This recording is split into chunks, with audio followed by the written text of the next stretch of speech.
Bismillahirrahmanirrahim. Assalamualaikum warahmatullahi wabarakatuh. Perkenalkan, saya Darsono, Kepala SMK YSP Gebang. Dalam hal ini, sudah saatnya Indonesia memberikan satu bentuk perhatian yang lebih untuk pendidikan di Indonesia. Banyak ragam cara untuk memberikan pendidikan di Indonesia ini bisa unggul dan berkualitas. Banyak metode yang mungkin bisa kita adaptasi dari negara-negara tetangga atau negara-negara yang maju tentang pendidikan. Saatnya tiba, Indonesia kembali punya sosok yang akan mampu menciptakan pendidikan Indonesia ini lebih optimal, yaitu sosok yang kita kenal, Ki Hajar Dewantara. Dengan pemikiran dan filosofinya tentang pendidikan, Ki Hajar Dewantara memberikan amanat kepada seluruh guru di Indonesia untuk kembali lagi mengimplementasikan filosofi pemikiran Ki Hajar Dewantara. Yang pertama adalah trilogi kependidikan, trisenta pendidikan, kodrat alam dan kodrat zaman, menuntun pendidikan yang berhamba kepada peserta didik, serta pendidikan budi pekerti.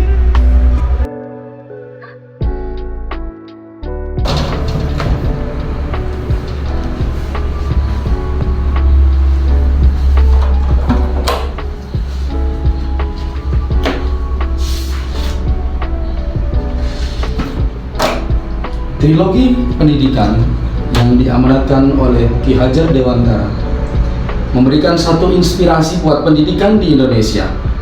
Tentunya dalam hal ini guru-guru di Indonesia kembali lagi mengimplementasikan. Yang pertama adalah Ingarso Tulodo, Ing Madya Mangunkarso, dan Tuturi Handayani. Sebagai guru, tentunya memberikan sesuatu dengan contoh dan teladan itu adalah hal yang paling bermakna dan yang akan paling diingat oleh peserta didik.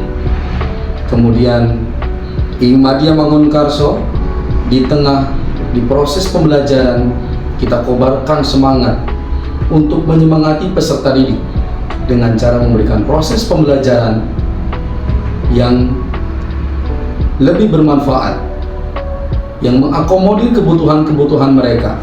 Proses pembelajaran manusia abad 21, proses pembelajaran yang menyenangkan dan memberikan semangat kepada anak-anak. Dan Tuturi Handayani, sebagai seorang guru, kita memberikan sebuah dorongan pendampingan kepada peserta didik untuk berkarya, untuk menjadikan dirinya dan memahami dirinya bahwa manusia yang mulia, manusia yang akan memberikan dampak perubahan besar untuk bangsa Indonesia. Kita dorong peserta didik mempunyai sebuah kepercayaan diri sehingga mereka lahir dan tercipta manusia-manusia yang akan siap membangun Indonesia di masa jaya emas Indonesia suatu hari nanti.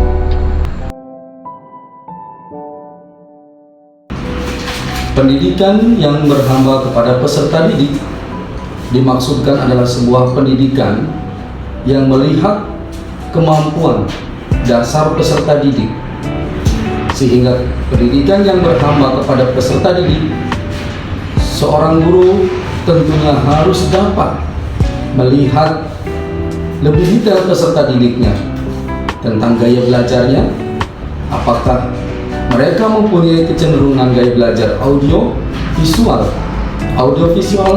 kinestetik, mana seorang guru harus mampu menyelami peserta didiknya sehingga guru dapat menentukan metode yang baik, model pembelajaran yang tepat, yang mengakomodir semua kebutuhan peserta didik. Itulah pendidikan yang berhamba kepada peserta didik. Selanjutnya, pemikiran Ki Hajar Dewantara juga mengamanatkan kepada seluruh guru di Indonesia untuk memahami dasar pendidikan, yaitu kodrat zaman dan kodrat alam. Guru harus memahami kodrat alam di sini adalah bawaan peserta didik, kompetensi bawaan peserta didik, lingkungan peserta didik, dan kodrat zaman yang sekarang ini memang masuk kepada abad 21. Kodrat alam di sini, seorang guru harus mampu menyelami tentang bagaimana minat dan bakat peserta didiknya, sehingga dia dapat menentukan metode yang tepat. Kodrat zaman, pembelajaran tidak melulu kembali terkait dengan proses pembelajaran yang seperti klasikal, di mana guru hanya ceramah, peserta didik yang memang hanya mendengarkan.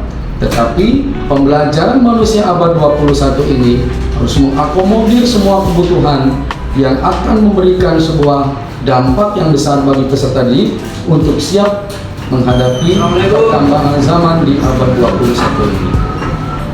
Selanjutnya, abad 21 ini peserta didik didorong untuk mengikuti langkah-langkah pembelajaran yang berpikir kritis, berkreativitas, berkolaborasi, dan berkomunikasi atau general menyampaikan pendapat mereka dari hasil pemikiran dalam bernalarnya.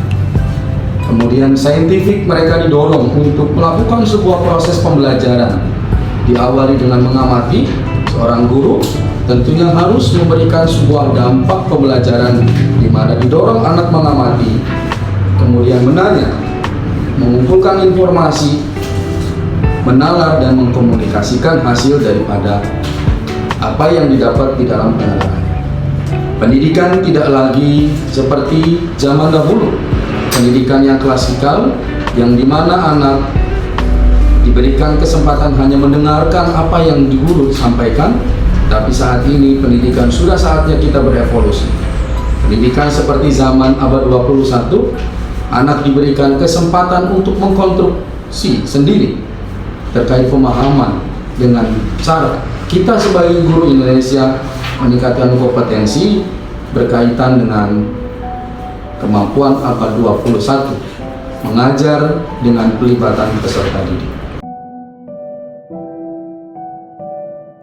Selanjutnya, pendidikan di Indonesia sebagai seorang guru tentunya harus tahu bahwa memposisikan dirinya sebagai seorang pamong yang tugasnya adalah kita menuntun peserta didik untuk bisa mengeksplor semua kemampuan peserta didik berdasarkan minat dan bakatnya, sehingga pendidikan di Indonesia dan guru di Indonesia ini mempunyai peran yang penting untuk dapat menuntun peserta didiknya mencapai sebuah kebahagiaan di dalam hidupnya. Kata menuntun di sini dapat diartikan dan diimplementasikan, yaitu dengan cara memberikan sebuah proses pembelajaran dengan student center, pelibatan peserta didik di dalam proses pembelajaran, group learning dihidupkan, kemudian proses pembelajaran dialami oleh peserta didik dengan membuat dirinya itu berharga, memberikan kesempatan kepada peserta didik bahwa dirinya itu mampu dan bisa.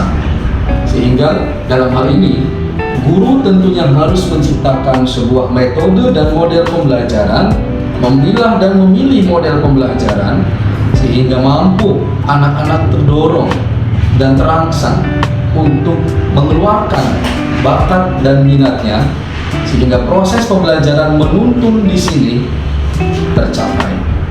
Menuntun juga bukan berarti kita menyuapi peserta didik, memberikan apa yang dibutuhkan peserta didik, tetapi menuntun dalam hal ini lebih efektifnya adalah memberikan sebuah rambu-rambu, koridor-koridor dalam proses pembelajaran yang sudah kita siapkan semuanya, dan peserta didik mengikuti semua langkah-langkah pembelajaran yang sudah kita siapkan dengan matang.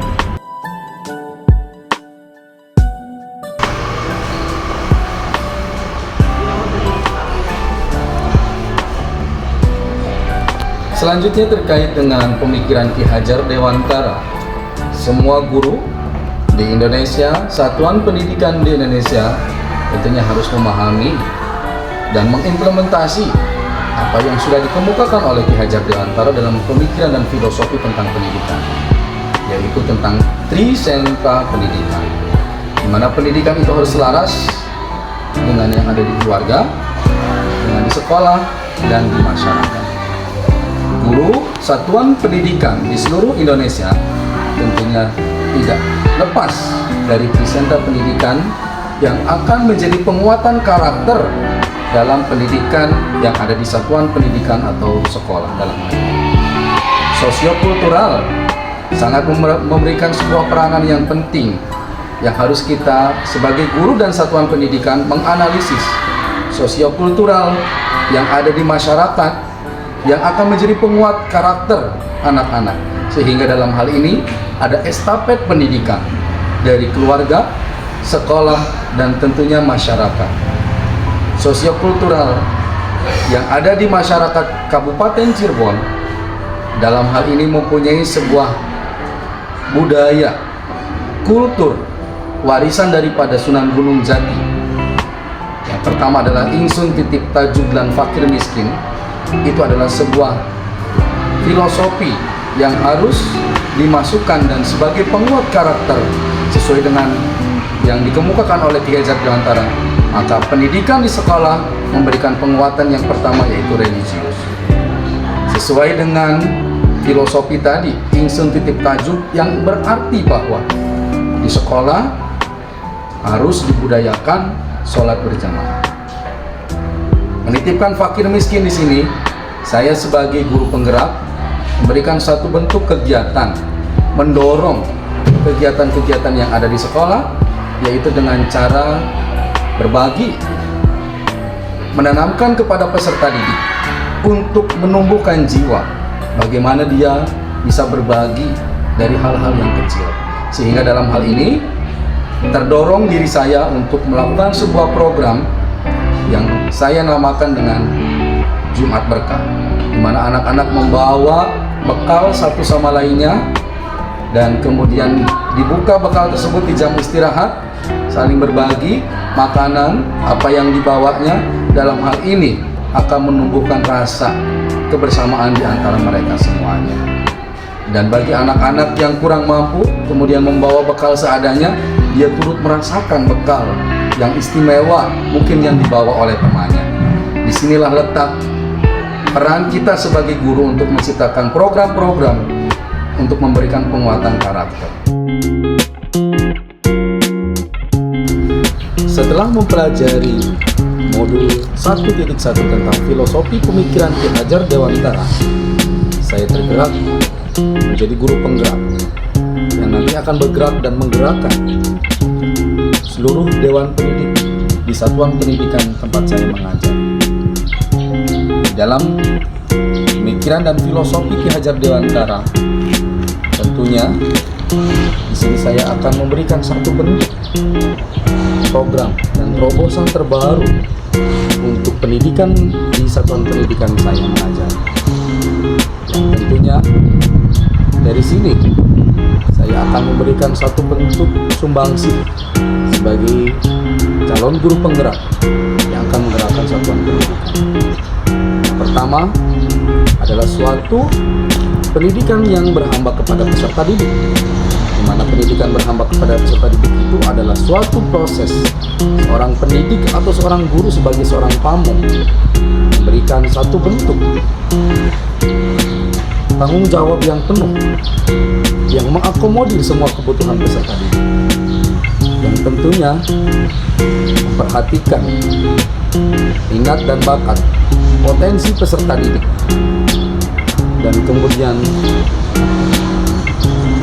dari potensi tersebut digali lebih dalam lagi tentang gaya belajar mereka, sehingga saya sebagai guru penggerak dalam hal ini akan terus berupaya keras memberikan sebuah pembelajaran yang berhamba kepada anak dengan sesuai kodrat alam dan kodrat zamannya, yaitu pembelajaran study center, pembelajaran yang berpusat kepada peserta didik, pembelajaran manusia abad 21. Selanjutnya juga program-program seperti menuntun, memberikan contoh pada guru-guru yang lain kepada peserta didik bahwa sebagai guru tentu layaknya menuntun dan menjadi suri tauladan, menjadi contoh untuk anak-anak datang lebih pagi, siap sedia menatap masa depan anak-anak dengan penuh cinta. Selanjutnya, dari pemikiran Ki Hajar Dewantara juga, saya akan memberikan satu bentuk refleksi berupa penguatan karakter yang bersumber dari kebudayaan sosiokultural, di mana kebudayaan Kabupaten Cirebon mengenal yang namanya sosok Sunan Gunung Jati dengan filosofinya Ingsun Titip Tajuk dan Fakir Miskin, sehingga karakter itulah yang akan dimasukkan kepada satuan pendidikan di mana tempat saya mengajar dengan memberikan satu program sholat berjamaah, sholat wajib berjamaah, sholat duha berjamaah, dan ada satu sosial yaitu tentang fakir miskin. Di sini anak-anak akan dilibatkan dan dibiasakan menjadi pribadi yang berbagi. Dalam hal ini, satu hari berbagi yaitu hari Jumat Berkah. Kemudian di samping itu juga kita ada program sambut siswa sebagai filosofi daripada Ki Hajar Dewantara tersebut yang akan menjadi satu bentuk sambutan kepada anak-anak. Dengan anak-anak kita bersatu padu untuk menyambut hari ini dengan yang lebih baik. Mereka disalam, disapa, sopan, santun, itu merupakan sebuah motivasi yang nantinya untuk menjadi bekal anak-anak di dalam pembelajaran dalam satu hari. Kemudian juga menurut Ki Hajar Dewantara tentunya banyak hal program yang akan dilakukan melalui guru penggerak ini, dan saya yakini betul bahwa dengan pendidikan guru penggerak menjadikan saya menjadi guru yang lebih baik, menjadi inspirasi untuk anak-anak dan dapat menggerakkan anak-anak menuntun kepada mereka yang namanya kebahagiaan dunia dan akhirat. Terima kasih. Assalamualaikum warahmatullahi wabarakatuh.